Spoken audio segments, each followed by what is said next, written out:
Hi everyone, welcome back to another video of mine. My name is Serafina.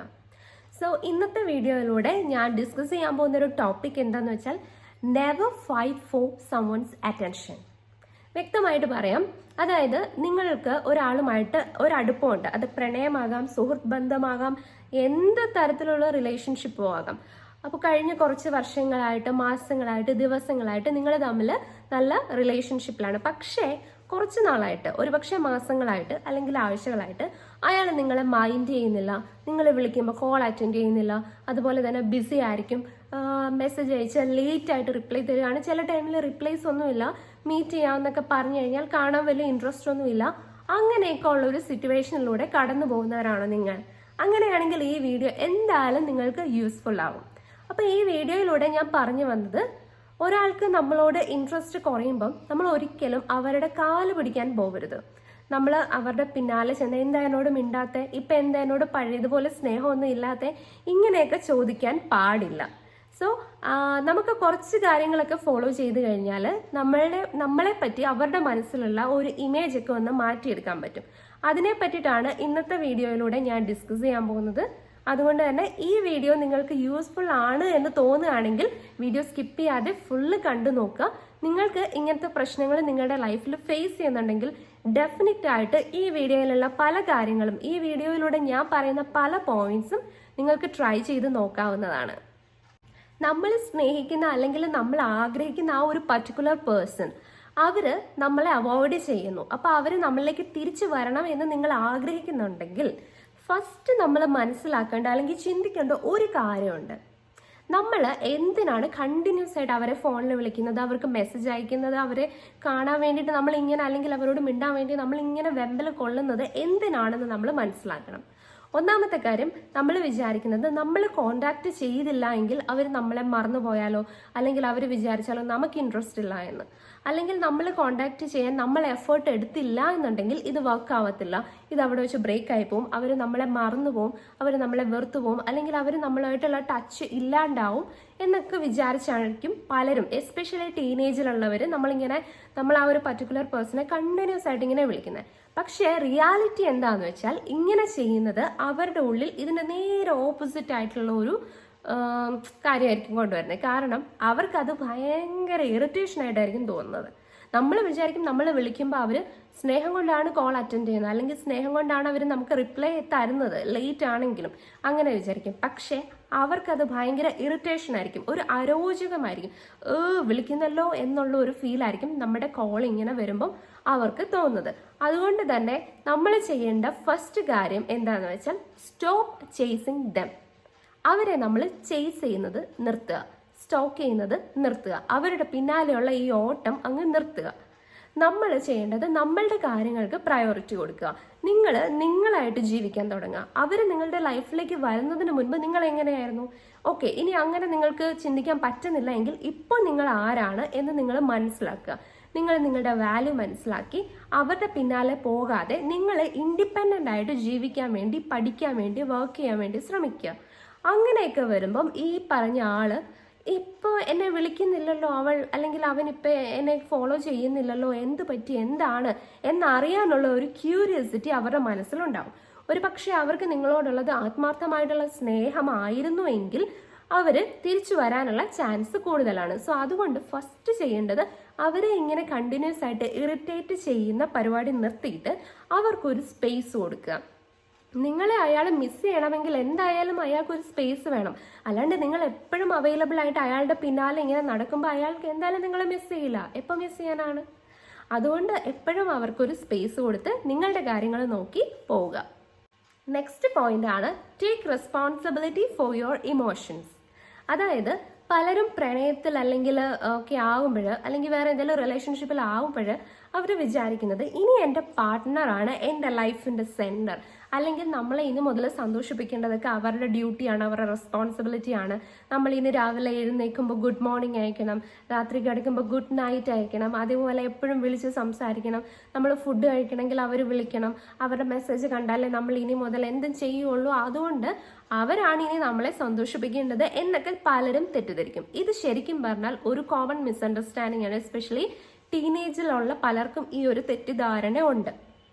നമ്മളെപ്പോഴും നമ്മളുടെ ഇമോഷൻസിന് നമ്മളുടെ കയ്യിലായിരിക്കണം അതിൻ്റെ key വെക്കേണ്ടത്. ഫോർ എക്സാമ്പിൾ, അവരിപ്പോൾ ഒരു ദിവസം നമ്മളുടെ ലൈഫിൽ ഇല്ലാണ്ടായി കഴിഞ്ഞാൽ നമുക്ക് സന്തോഷിക്കണമല്ലോ, നമുക്ക് ജീവിതത്തിൽ സന്തോഷം വേണം. അപ്പോൾ ഈ ഒരാൾ പോയി കഴിഞ്ഞാൽ നമ്മൾ എങ്ങനെ സന്തോഷിക്കും? സോ അതുകൊണ്ട് അവരുള്ളപ്പോഴും നമ്മളുടെ സന്തോഷം നമ്മളുടെ കയ്യിൽ തന്നെ വെക്കുക. അവരില്ലാതെയും നമ്മൾ ഹാപ്പിയാണ് എന്നവരെ കാണിച്ചു കൊടുക്കുക. അപ്പോൾ അവർക്ക് തോന്നും ഈ ആള് വളരെ ബോൾഡ് ആയിട്ടുള്ള, വളരെ ഇൻഡിപെൻഡൻ്റ് ആയിട്ടുള്ള, വളരെ കോൺഫിഡൻ്റ് ആയിട്ടുള്ള, ആത്മവിശ്വാസമുള്ള ഒരു വ്യക്തിയാണ്. അങ്ങനെയുള്ളവരോട് മിക്കവർക്കും ഒരു ആരാധന അല്ലെങ്കിൽ ഒരു ഇഷ്ടം, ഒരു താല്പര്യമൊക്കെ തോന്നും. അതുകൊണ്ട് തന്നെ നമ്മളെ വിട്ടു പോകണം എന്നവർ പലപ്പോഴും ആഗ്രഹിക്കില്ല. അതുകൊണ്ട് തന്നെ നമ്മൾക്ക് എപ്പോഴും അവരില്ലാത്ത സമയത്തും അവരുള്ള സമയത്താണെങ്കിലും സ്വന്തമായിട്ട് സന്തോഷിക്കാനുള്ള റീസൺസ് ഉണ്ടാക്കുക, കാരണങ്ങൾ കണ്ടെത്തുക, അതിനു വേണ്ടിയിട്ടുള്ള കാര്യങ്ങളൊക്കെ നമ്മൾ തന്നെ ക്രിയേറ്റ് ചെയ്യുക. ഈ പറഞ്ഞതുപോലെ നമ്മൾ അവരെ നോക്കി നിൽക്കാതെ അവർ വിളിച്ചാലേ നമ്മൾ എന്തെങ്കിലും ചെയ്യൂ, അല്ലെങ്കിൽ അവർ വിളിച്ചാലേ നമ്മൾ ഹാപ്പി ആവും എന്നൊന്നും നമ്മൾ ചിന്തിക്കരുത്. അപ്പോൾ അവർ വിചാരിക്കും ഞാൻ ഇന്ന് വിളിച്ചില്ലല്ലോ, അപ്പൊ ഇന്ന് അവൻ അല്ലെങ്കിൽ അവള് ഭയങ്കര സാഡ് ആയിരിക്കും. ആ സമയത്ത് നിങ്ങൾ നിങ്ങളുടെ കാര്യങ്ങൾ ചെയ്ത് സന്തോഷിക്കുന്നത് കാണുമ്പം അവർക്ക് അത്ഭുതം തോന്നും. ഇവളിങ്ങനെ ആയിരുന്നില്ലല്ലോ, ഇവനിങ്ങനെ ആയിരുന്നില്ലല്ലോ. സോ അതുകൊണ്ട് തന്നെ ഈ കാര്യത്തിൽ പറയാനുള്ളതാണ് ലോ ഓഫ് സ്കാർസിറ്റി എന്ന് പറയുന്നൊരു കാര്യം. അതായത് മനുഷ്യന് കിട്ടാൻ ചാൻസ് ഇല്ല എന്ന് തോന്നുന്ന ചില കാര്യങ്ങൾ, അല്ലെങ്കിൽ വളരെ റെയർ ആയിട്ട് നടക്കുന്ന ഒരു കാര്യങ്ങളോട് അവർക്ക് താല്പര്യം തോന്നും. അപ്പോൾ നിങ്ങളിങ്ങനെ ആ മനുഷ്യൻ അല്ലെങ്കിൽ ആ ഒരു പെൺകുട്ടി നിങ്ങളെ മൈൻഡ് ചെയ്യുന്നില്ല എങ്കിലും നിങ്ങളെ ഹാപ്പിയാണ് എന്ന് അവരറിയുമ്പം അവർക്ക് നിങ്ങളോടൊരു താല്പര്യം, അല്ലെങ്കിൽ നിങ്ങളിപ്പോൾ എന്താണ് ചെയ്യുന്നത്, അറ്റ്ലീസ്റ്റ് അങ്ങനെ ഒരു ക്യൂരിയോസിറ്റി എങ്കിലും അവർക്ക് നിങ്ങളോട് തോന്നും. അതുകൊണ്ട് തന്നെ അവരുടെ കാര്യത്തിൽ കൂടുതൽ ഇടപെടാതെ അവരെ അവർ മൂലമാണ് നമുക്ക് സന്തോഷം കിട്ടുന്നത് എന്ന് വിചാരിക്കാതെ നമ്മുടെ സ്വന്തം സന്തോഷത്തിന് കാരണം നമ്മൾ തന്നെ ആയിത്തീരാൻ വേണ്ടി ശ്രമിക്കുക. നെക്സ്റ്റ് പോയിന്റ് ആണ്, വളരെ ഇമ്പോർട്ടൻ്റ് ആയിട്ടുള്ള ഒരു പോയിന്റ് ആണ്, live according to your values. അതായത് നമ്മളൊക്കെ ഓരോ വാല്യൂസ് ഉള്ള മനുഷ്യരാണ്, അത് മനസ്സിലാക്കുക. ഇനി നിങ്ങൾക്ക് തോന്നുകയാണെങ്കിൽ എനിക്ക് പ്രത്യേകിച്ച് ഒരു വാല്യൂവും ഇല്ല എന്ന് തോന്നുകയാണെങ്കിൽ ക്രിയേറ്റ് ഇറ്റ്. നിങ്ങൾ ക്രിയേറ്റ് ചെയ്യുക.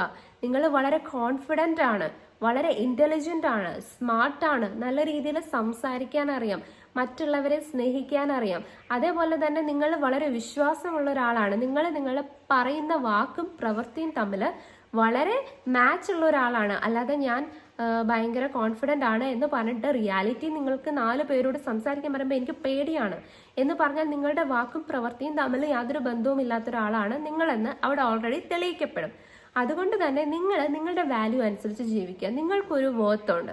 അതിന് നിങ്ങളെ എങ്ങനെയാണ് മറ്റൊരാളെ ട്രീറ്റ് ചെയ്യേണ്ടത് എന്നത് അവിടെ ഓൾറെഡി ഡിഫൈൻഡ് ആണ്. കാരണം നിങ്ങൾ വളരെ നല്ലൊരു വ്യക്തിയാണ്. അപ്പം നിങ്ങളെ ഒരു മോശക്കാരിയായിട്ടോ മോശക്കാരനായിട്ടോ പെരുമാറുന്ന, നിങ്ങളെ അങ്ങനെ കാണുന്ന ഒരാളെ സ്നേഹിക്കേണ്ട ഒരു കാര്യവും നിങ്ങൾക്കില്ല. നിങ്ങളെ നല്ല രീതിയിൽ ട്രീറ്റ് ചെയ്യുന്ന ഒരാൾ വന്നാൽ നിങ്ങൾക്ക് അവരെ സ്വീകരിക്കാം. ഇനി വന്നില്ലെങ്കിൽ നിങ്ങൾക്ക് നിങ്ങളായിട്ട് തന്നെ ജീവിക്കാം. സോ അതുകൊണ്ട് എന്നെ എത്ര മോശക്കാരിയായിട്ടോ മോശക്കാരനായിട്ടോ ഇങ്ങനെയൊക്കെ പറയുകയും അതുപോലെ ഫിസിക്കലി നമ്മളെ ഉപദ്രവിക്കുകയൊക്കെ ചെയ്യുന്ന ഒരാളുണ്ടെങ്കിൽ നമ്മൾ അവരെ ഒഴിവാക്കുക. ഇനി ഇൻ കേസ് അങ്ങനെയൊന്നും ഈ നിങ്ങൾ സ്നേഹിക്കുന്ന ആൾ ചെയ്യുന്നില്ല എങ്കിൽ പോലും നിങ്ങൾക്ക് നിങ്ങളുടെ വ്യക്തമായ മൂല്യങ്ങളുണ്ടെങ്കിൽ ആ മൂല്യങ്ങളെ പിന്തുടർന്നുകൊണ്ട് ജീവിക്കുക. നെക്സ്റ്റ് ആണ് B the best version of your self. നിങ്ങൾക്ക് എത്രത്തോളം മികച്ചതായിട്ട് ജീവിക്കാൻ പറ്റുമോ അത്രത്തോളം ബെസ്റ്റായിട്ട് നിങ്ങൾ മാറുക. അതായത് നിങ്ങളുടെ ക്യാരക്ടറിൽ ഒരു ഷിഫ്റ്റ് കൊണ്ടുവരണം. നിങ്ങളല്ലാതായി ജീവിക്കുക അങ്ങനെയൊന്നും അല്ല. നിങ്ങളുടെ ഒരു ഇപ്പോഴത്തെ ലെവലുണ്ടല്ലോ അതിൽ നിന്നൊരു അപ്ഗ്രഡേഷൻ കൊണ്ടുവരിക, അതാണ് ഉദ്ദേശിച്ചത്. ഇപ്പം നിങ്ങൾക്ക് കുറച്ചുകൂടെ നന്നായിട്ടൊക്കെ കാര്യങ്ങളെ നോക്കിക്കാണാൻ കഴിയും. ഇപ്പം നിങ്ങൾ ഒരു ചൈൽഡിഷ് ആയിട്ടുള്ള ഒരു മെന്റാലിറ്റിയിലൂടെയാണ് കടന്നു പോകുന്നതെങ്കിൽ കുറച്ചുകൂടി മെച്യൂർഡ് ആയിട്ട് ചിന്തിക്കാൻ വേണ്ടി നിങ്ങൾക്ക് കഴിയും. സോ ആ ഒരു ലെവലിലേക്ക് നിങ്ങൾ ഫിസിക്കലി മെന്റലി എത്തിച്ചേരുക. ഫിസിക്കലി എന്ന് ഞാൻ ഉദ്ദേശിച്ചത് നിങ്ങളുടെ ബോഡിയെ കെയർ ചെയ്യുക, നിങ്ങളുടെ ഹെയർ സ്റ്റൈലൊക്കെ ചേഞ്ച് ചെയ്യുക, നിങ്ങൾ വെൽ ഗ്രൂംഡ് ആയിട്ട് നിൽക്കുക. ഡ്രസ്സാണെങ്കിലോ ഒരു പർട്ടിക്കുലർ നിങ്ങൾക്ക് ഇഷ്ടമുള്ള ഒരു കളർ, ആ ഒരു കളറിലെ പാറ്റേൺ നിങ്ങൾ ഫോളോ ചെയ്യാൻ ശ്രമിക്കുക. അതുപോലെ എല്ലാ ട്രെൻഡും നിങ്ങൾ ഫോളോ ചെയ്യുക. ഫോളോ ചെയ്യുന്നതിലുപരി ഒരു ട്രെൻഡ് സെറ്ററായി മാറുക. അടുത്ത ഒരു പോയിന്റ് ആണ് ബി പേഷ്യന്റ് എന്നത്. അതായത് ഇപ്പോൾ നിങ്ങൾക്ക് നിങ്ങളുടെ സിറ്റുവേഷൻ കറക്റ്റായിട്ട് അറിയാം, എന്നാൽ നിങ്ങളുടെ ഓപ്പോസിറ്റ് നിൽക്കുന്ന ആളുടെ ഒരു സിറ്റുവേഷൻ എങ്ങനെയാണെന്ന് നിങ്ങൾക്ക് കറക്റ്റ് അറിയാൻ പറ്റത്തില്ല. എത്രത്തോളം കമ്മ്യൂണിക്കേഷൻ നിങ്ങളുടെ ഇടയിൽ ഉണ്ടായാലും പറയാൻ പറ്റാത്ത പല സാഹചര്യങ്ങളും അവരുടെ ലൈഫിലുണ്ടാവും. ഒരുപക്ഷെ അവരുടെ ടെൻഷൻ കൊണ്ട് അവർ പറയുന്നുണ്ടാവില്ല. അവർ പല രീതിയിലുള്ള ഫ്രസ്ട്രേഷൻ അനുഭവിച്ചുകൊണ്ടിരിക്കുന്നത് കൊണ്ടാവാം നിങ്ങളെ എപ്പോഴും കോണ്ടാക്ട് ചെയ്യാത്തത്. ഈ ഒരു പണിയുമില്ലാതിരിക്കുന്ന ആൾക്കാർക്ക് എപ്പോഴും സംസാരിക്കാൻ പറ്റും, പക്ഷെ ജോലിയിലൊക്കെ എൻഗേജ്ഡ് ആവുന്നവർക്ക് എപ്പോഴും സംസാരിക്കാൻ പറ്റിയെന്ന് വരില്ല. അതേപോലെ തന്നെ ഈ ആള് നിങ്ങൾ ഉദ്ദേശിക്കുന്ന പോലെ നിങ്ങളെ സ്നേഹിക്കുന്നില്ല എന്നുണ്ടെങ്കിൽ ആ ആള് നിങ്ങളോട് ഈ പറഞ്ഞ ഡിസ്റ്റൻസ് കാണിക്കും. സോ അങ്ങനെയുള്ള സാഹചര്യത്തിൽ നിങ്ങളത് മനസ്സിലാക്കുക, നിങ്ങൾ അതിൽ നിന്ന് മൂവ് ഓൺ ചെയ്യാൻ വേണ്ടി ശ്രമിക്കുക. ഇപ്പോൾ ഒരു റിലേഷൻഷിപ്പ് നിങ്ങൾക്ക് ഓക്കെ അല്ല എന്ന് തോന്നുകയാണെങ്കിൽ നിങ്ങൾ അതിൽ നിന്ന് ഇറങ്ങിപ്പോകാൻ വേണ്ട ധൈര്യം എടുക്കുക. ഇനി അതല്ല, ആ ഒരു റിലേഷൻഷിപ്പ് അങ്ങനെ പോകുന്നത് ആ ആളുടെ സാഹചര്യം മോശമായതുകൊണ്ടാണ്, ആ ആൾക്ക് നിങ്ങളോട് സ്നേഹമുണ്ടെന്നുണ്ടെങ്കിൽ നിങ്ങൾക്ക് അവിടെ അഡ്ജസ്റ്റ് ചെയ്യാൻ പറ്റുമെങ്കിൽ മാത്രം നിങ്ങൾ അത് മനസ്സിലാക്കി ഒരു അണ്ടർസ്റ്റാൻഡിങ് ലെവലിൽ പോവുക. ഇനി അതല്ല, ഓക്കെ അയാളുടെ കുറ്റമല്ല, അത് സാഹചര്യം കൊണ്ടാണ്, പക്ഷെ എനിക്കിത് പറ്റുന്നില്ല, ഇത് എന്നെ സംബന്ധിച്ചിടത്തോളം ടോക്സിക് ആണ് എന്നാണ് നിങ്ങൾക്ക് തോന്നുന്നതെങ്കിലും നിങ്ങൾക്ക് അതവിടെ ക്വിറ്റ് ചെയ്തിട്ട് രണ്ടുപേർക്കും ഓക്കെ ആയിട്ടുള്ള ഒരു ലൈഫ് രണ്ടുപേർക്കും ചൂസ് ചെയ്യാവുന്നതാണ്. ഇതുപോലെ തന്നെ ഈ ഒരു റിലേഷൻഷിപ്പ് ഇഷ്യൂ ഇങ്ങനെയൊക്കെ ഫേസ് ചെയ്യുന്നവരുണ്ടെങ്കിൽ നിങ്ങൾക്ക് നിങ്ങളുടെ ആ ഒരു പാർട്ട്ണറോട് ഇഷ്ടമുണ്ട്, ഇൻട്രസ്റ്റ് ഉണ്ടെന്നൊക്കെ നിങ്ങൾക്ക് കാണിക്കാം, അതൊന്നും വേണ്ടെന്നല്ല. പക്ഷെ നിങ്ങൾ ഒരു നീഡി പേഴ്സൺ, ഒരു ക്ലിങ്ങി പേഴ്സൺ ആണെന്ന് കണ്ടാൽ സത്യം പറഞ്ഞാൽ ആ ഒരു റിലേഷൻഷിപ്പ് അവിടെ വെച്ച് നിർത്തുന്നതായിരിക്കും ഏറ്റവും നല്ലത്. നീഡിനെസ് എന്ന് പറയുന്നത് ശരിക്കും പറഞ്ഞ ഒരു റിലേഷൻഷിപ്പ് കില്ലറാണ്. കാരണം ഇപ്പോൾ ഒരാൾ എൻ്റെ പുറകിന് ഇന്ന ആൾ ദിവസവും വരുന്നുണ്ട്, മെസ്സേജ് അയക്കുന്നുണ്ട് എന്നൊരു തോന്നൽ വന്നു കഴിഞ്ഞാൽ ആ ആളിനോട് ഈ പറഞ്ഞ ആൾക്കൊരു ഇഷ്ടമൊന്നും അല്ല തോന്നുന്നത്, ഒരു ശല്യമായിട്ടാണ് തോന്നുന്നത്, ഒരു ഇറിറ്റേഷൻ, ഒരു ഇറിറ്റേറ്റിംഗ് പേഴ്സണാലിറ്റി ആയിട്ടാണ് തോന്നുന്നത്. സോ അതുകൊണ്ട് തന്നെ നിങ്ങൾക്ക് ഇങ്ങനെയുള്ള ശീലങ്ങളൊക്കെ ഉണ്ടെങ്കിൽ ഇപ്പം തന്നെ അതൊക്കെ സ്റ്റോപ്പ് ചെയ്യുക, നിങ്ങളെ തന്നെ പ്രയോറിറ്റൈസ് ചെയ്യുക, നിങ്ങളുടെ വേൾഡിൻ്റെ സെൻറ്റർ നിങ്ങളായിട്ട് മാറുക, നിങ്ങളായിട്ട് ജീവിക്കുക, നിങ്ങൾക്ക് ഡ്രീംസ് സെറ്റ് ചെയ്യുക, അതിലേക്ക് അച്ചീവ് ചെയ്യാനുള്ള ഒരു ടാർഗറ്റ്സ് സെറ്റ് ചെയ്യുക, എങ്ങനെ അതിലേക്കൊക്കെ പോകാം എന്നുള്ള വഴികൾ കണ്ടെത്തുക, അതിലൂടെ മൂവ് ചെയ്യുക. സോ ഇത്രയുമൊക്കെ ചെയ്തിട്ടും നിങ്ങൾ ആഗ്രഹിക്കുന്ന വ്യക്തി നിങ്ങളിലേക്ക് വന്നില്ല എന്നുണ്ടെങ്കിൽ ഒരു കാര്യം മനസ്സിലാക്കുക, ആ വ്യക്തി നിങ്ങൾക്കുള്ളതല്ല, അയാൾക്ക് നിങ്ങളോടുള്ളത് ആത്മാർത്ഥമായിട്ടുള്ള സ്നേഹം അല്ല എന്ന് തിരിച്ചറിയുക. നിങ്ങൾ ഈ പറഞ്ഞ കാര്യങ്ങളെല്ലാം മനസ്സിൽ നിന്ന് ഒഴിവാക്കി നിങ്ങളുടെ ലക്ഷ്യത്തിലേക്ക് എത്താൻ വേണ്ടി ശ്രമിക്കുക. So thank you so much for watching. Take care. Bye.